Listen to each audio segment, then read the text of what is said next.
السلام عليكم أعزائي المشاهدين. في هذا الفيديو إليكم موعد وتوقيت مباراة النصر السعودي أمام ناظره الهلال السعودي، وذلك في نهائي كأس الملك سلمان للأندية العربية في الطائف.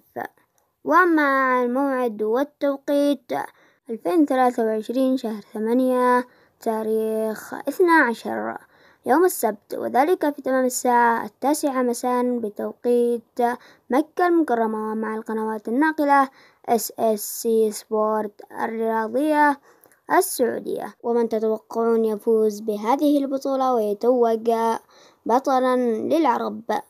شكرا لكم على طيب المتابعة، وشاركونا آراءكم في قسم التعليقات، ولا تنسى الصلاة على النبي والإعجاب بالفيديو والاشتراك في القناة، ودمتم في أمان الله وحفظه.